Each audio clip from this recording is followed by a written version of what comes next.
started with a demand for independence with India, but things have changed a lot now and we have to move on, meaning that we have to find some sort of a more meaningful relationship in our approach to our right to self-determination. But essentially what we are trying to tell the government of India is that they must recognize what is inherent to us, that is with every individual, with every community, and also as a nation. That is something that we want to communicate to them in the strongest possible term, because that lays down the foundation. Now, so what we are trying to negotiate and reach more of a connecting point is how can we have that kind of a social and political space where we can determine ourselves, our affairs, socially and politically speaking. Now, how is that going to look like? We want to leave it open so that there is a dialogue point that we can reach where we should be able to find that is where we can have the best relationship with the government of India. So essentially that is where we are without sort of detailing out the details.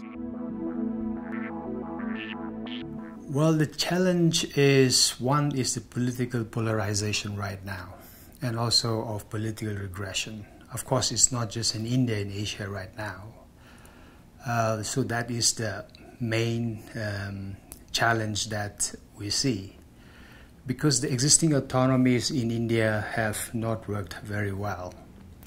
Now for that there are many reasons. There are institutional design problems, institutional capacity problems of both the state and of the existing autonomy. How do we address this? This is a very crucial and deep question that challenges all of us. But if we have to do that, we have to be able to situate the issue of autonomy to be discussed or framed within the context of larger democratization. The main challenges at the moment, as I see it, is the whole political polarization and political regression, not just in India, but also in many parts of Asia. Why I say this as a challenge is because we already see that the existing autonomies have not worked very well. There is a lot of tension between these autonomous bodies and the larger polity of the Indian state.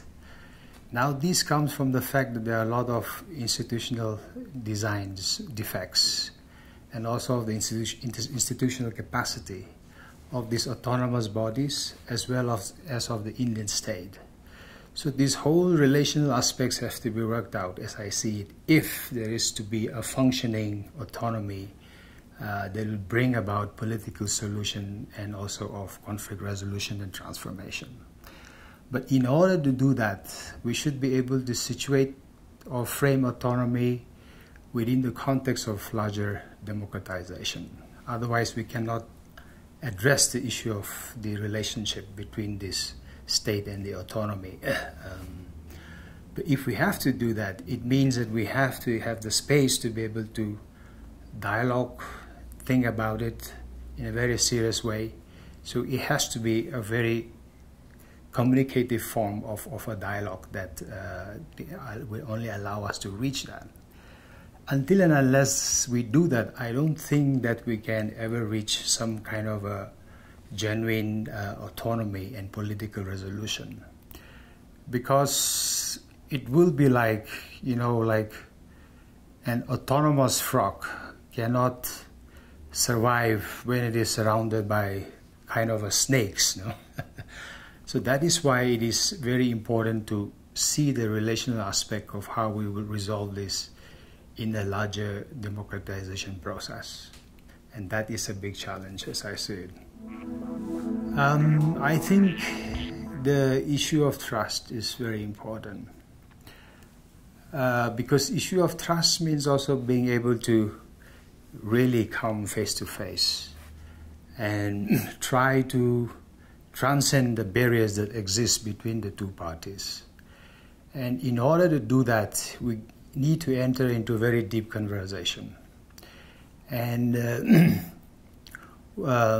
in that, how do you establish trust? And without a trust, it's very difficult to kind of overcome the barriers that exist between the two negotiating parties.